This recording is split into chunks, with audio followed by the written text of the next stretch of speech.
Good evening, friends. We'll start Good with evening, this sir. session. Yes, Amit. Today we'll again discuss the same thing which we have started discussing about last two, three lectures regarding the diet and regimen. Yesterday we have discussed only one aphorism where we have spent whole aspect over the 261 aphorism where Hahnemann tried to explain the importance of diet and daily regimen, basically daily regimen. And this daily regimen is one of the important entity in order to prevent the disease as well as in order to enhance the process of recovery. So it is the wonderful aspect which Hahnemann have explained regarding the diet and daily regimen into the aphorism. And next two aphorisms are again a wonderful aspect of Hahnemann's intellect and study about the diseases as well as medicines. See, the way he explains, every time he gives the reasoning behind that, and his observation and perceiving power is really wonderful. What he says in 262 is really to one should learn. What he says in acute diseases, on the other hand, so what he says when you are dealing with the acute, what you have to look for. In acute diseases, on the other hand, except in cases of mental alienation. Mental alienation म्हणजे alienation means हरकत, दुजाभाव एखाद्या गोष्टीमधला. So, except in cases of which are related with the mental problems, the subtle म्हणजे सूक्ष्म, very fine, unerring, unerring म्हणजे बिनचूक, कुठली गोष्ट चुकीची नसणं, एकदम परफेक्ट असणं. The subtle, unerring internal sense of awakened life preserving faculty. हे सगळं त्यांनी वापरलेले शब्द आहेत. These are the all words which are used for the power, vital energy, which is there inside, invisible to naked eye, but which is so subtle, which is unerring, and which awakened the life preserving faculty, determines so clearly and precisely. What he said? It determines clearly and precisely that the physician only requires to counsel the friends and attendants to put no obstacles in the way of this voice of nature by refusing anything the patient urgently desires in the way of food, or by trying to persuade him to partake of anything injurious. What he is saying is very important. When you are dealing with acutes, you don't have to tell anything to the patient. The patient's vital force itself has a capacity that whatever is required is produced in the form of desires and aversions during acute state of illness. There is no need to tell him, yes, you must eat this, you don't eat that. In acute, it is not needed. In chronic, yes, you have to be. But in acute, the vital force is in such a state that it automatically asks for certain thing during that specific period. Then there is then you the attendants or those parents who are there. You don't have to tell anything. Yes, you should do this or you should not do this. It is not needed at all. It automatically happens during that time that patient asks, give me this. Or he automatically refuses, I don't want to eat. I don't want to take fluid. It varies from individual to individual, but it is according to his wish during acute state. And what Hahnemann said, one should not refuse anything the patient urgently desires in the way of food. So you should not refuse the patient. And this happens. I have also observed that during the state of illness, the desires aversion changes, the likings changes. So every time, every patient who used to who used to go with this acute state, acute illness, his daily cravings regarding the foods are absolutely changed. Sometimes the thirsty becomes patient becomes thirstless. Sometimes thirstless becomes thirsty. Sometimes person who never craves the sour things starts craving sour things during the specific illness. And it happens automatically because that was the need of the time for the patient. The vital force tries to support the body during the process of this healing, self-healing. The definition of acute disease, what Hahnemann have done in aphorism number 72 and 73, the part of it is in 72 and part of it is in 73. Just open, if you have books over there, just see what he says. They are the disorders which are self-limiting. There is no need. So part of it, what he says over there, just understand. Regarding the acute disease, 72. The diseases to which the man is liable are either rapid morbid processes of the abnormally deranged vital force, which have a tendency to finish their course more or less quickly, but always in a moderate time. And then he has written a dash over there. That dash gets completed in the next aphorism, 73 aphorism on page number 161, third line. There is a one comma, and from there the sentence gets complete, which when left to itself terminates in a moderate period of time in death and recovery. And then again you have to come to first page. These are termed as acute disease. So these are the diseases which when left to itself terminates in a moderate period of time in death and recovery. Out of which 99.5%, in fact 99.78%, they recover themselves. Even though you don't give any remedy, that recovers. Vital force has a capacity to come out of that situation, and that's why accordingly he himself develops the desires and aversion, which are essential. Automatically the vital force tries to impose that in the during an acute state. And that's why if the patient craves, yes, I want these juicy things, give it during acute state. He wants it because his body desires. At that time, there is no need to make an obstacle in the process of recovery because this is vital force getting recovered itself, and for that purpose, he is asking for the certain thing. And same thing happens if you give some food during that time. Sometimes patient refuses because that never needed, otherwise it gets aggravated. So during acute state, it depends upon the what the patient needs is very important, and what he doesn't need, that is very important. See, this is the understanding and observation of Hahnemann really happens.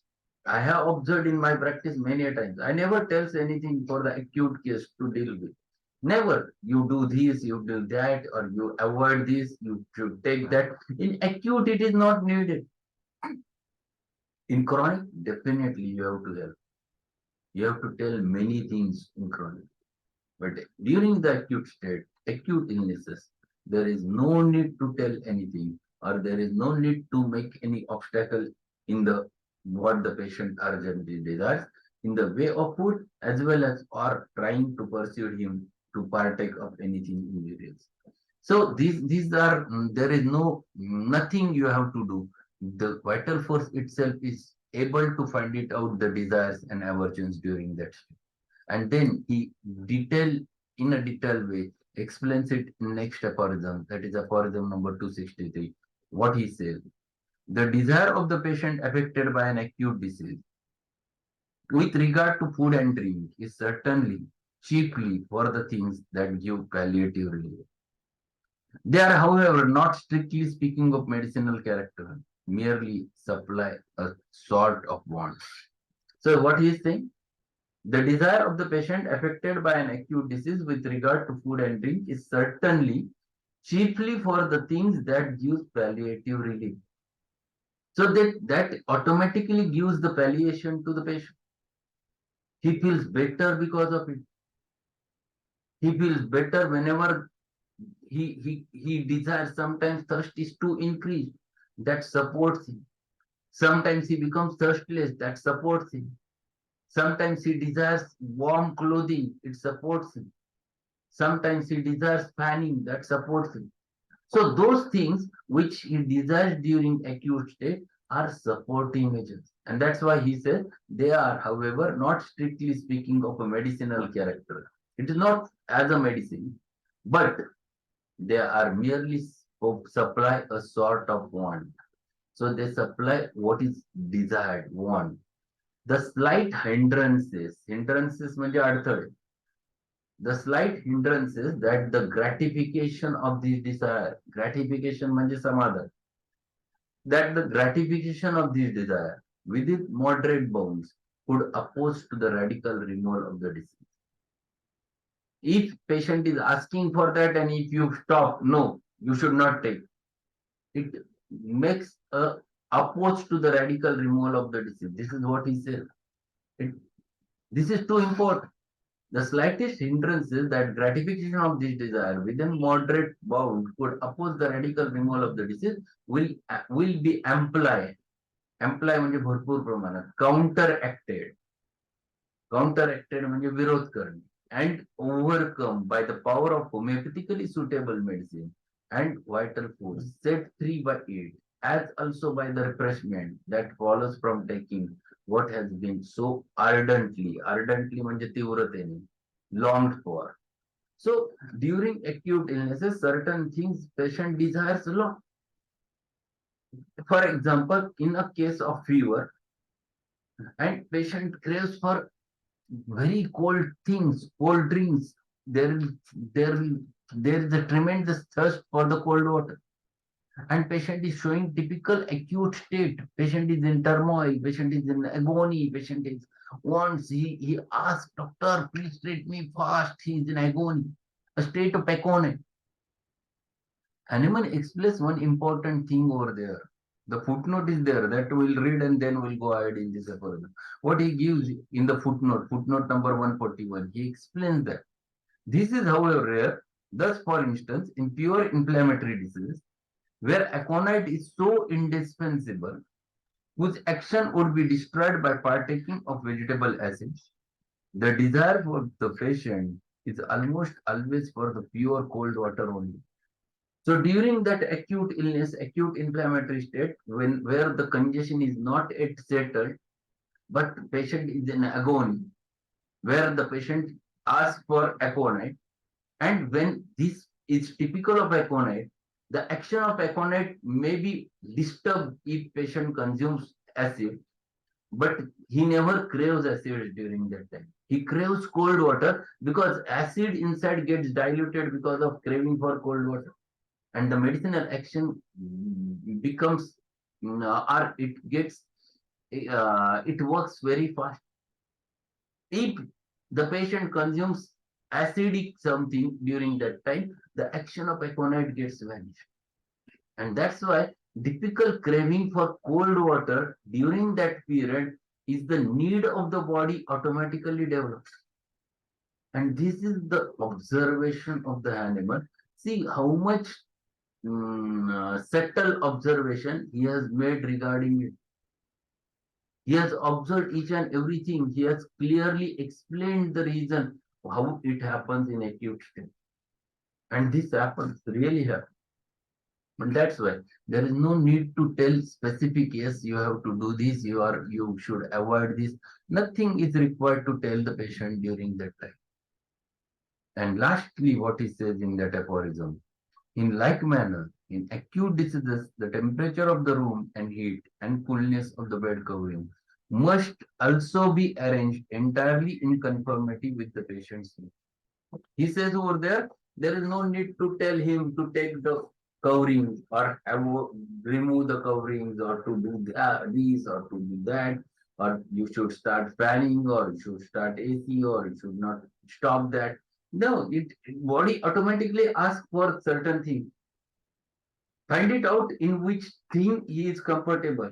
If he asks, close the doors and windows, I don't want anything should be open, because he feels better during that specific way. So you have to follow what the patient says.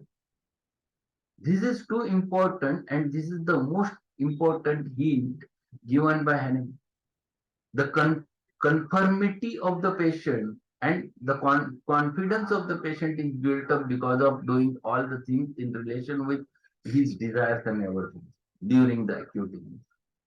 So if he feels a start the fan or make fan on, yes, it is your duty to start it because his body needs it. So every patient works in a different manner, and it is because his body demands during that time. And why his body demands? Because the vital force which is settled inside the body, which asks for that, because that will support his or that will make him comfortable during the acute illness, and that will support the process of recovery in the patient in that patient. See, this is what Hahnemann. This aspect one must understand regarding the Hahnemann. So every detailed aspect about it he is explaining over there. And to conclude that aphorism, what he says, he must be kept free from all overexertion of mind and exciting emotion. And that is the only thing which is needed during acute illness. He must be kept free from all overexertion of mind. So during acute illnesses, the only thing you have to do, he should be totally free regarding the overexertion of mind as well as exciting emotion. That's all. That is the only thing which you have to ask for. Otherwise, everything body will automatically demand. So vital force is that much intelligent enough that which has its own needs. It understands its own needs and it understands its own aversions. So those things which one has to understand. So Hahnemann was very clear perceiver about the thing. And he was very intelligent to read all those phenomena. So these are the two things which one must keep it in your mind. And what is the role of physician then in acute disease? Just to find it out a right remedy. And that's what he explains in the 264 aphorism.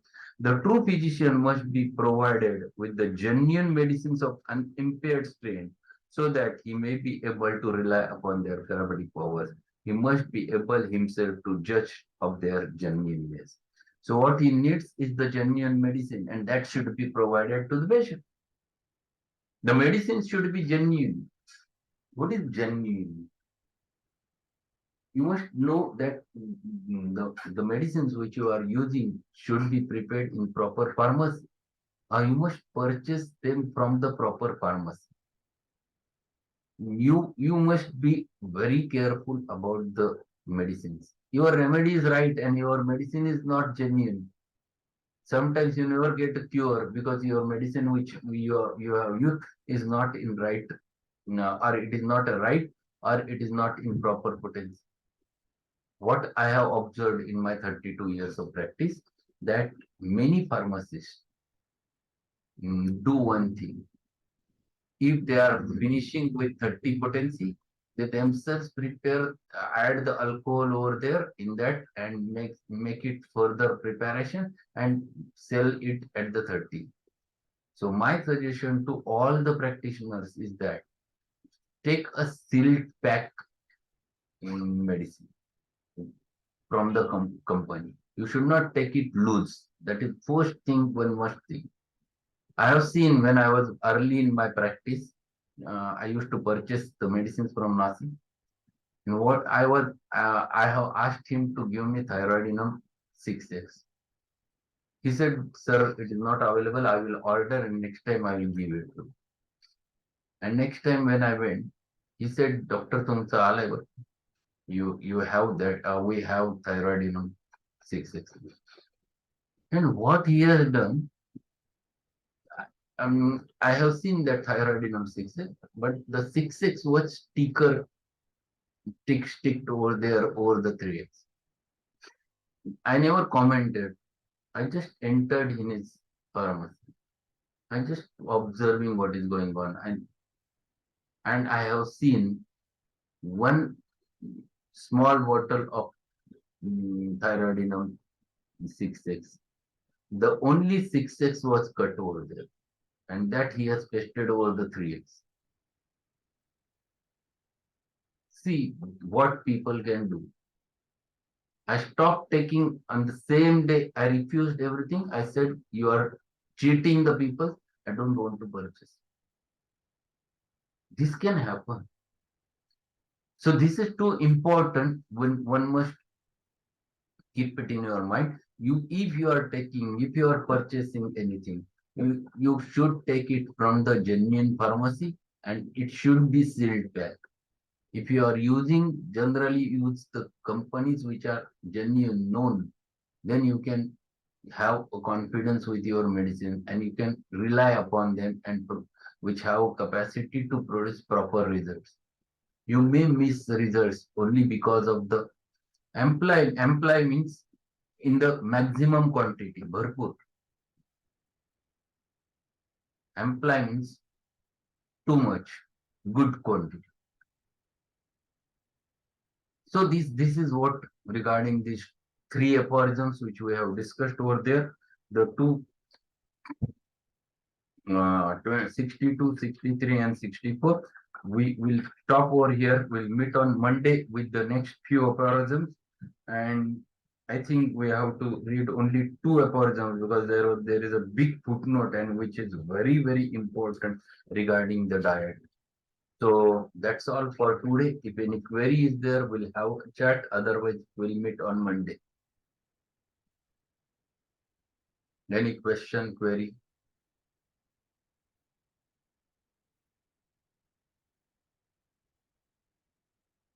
Yes, we'll conclude the meeting and we'll meet on definitely on Monday, 6 o'clock. Hindrances म्हणजे अडथळा. Hindrances, obstacle. Hindrances is an obstacle. In English, it is an obstacle. Okay, so that's all for today. Thank you, everyone. Thanks, sir. And we'll meet again on the Monday, 6 o'clock.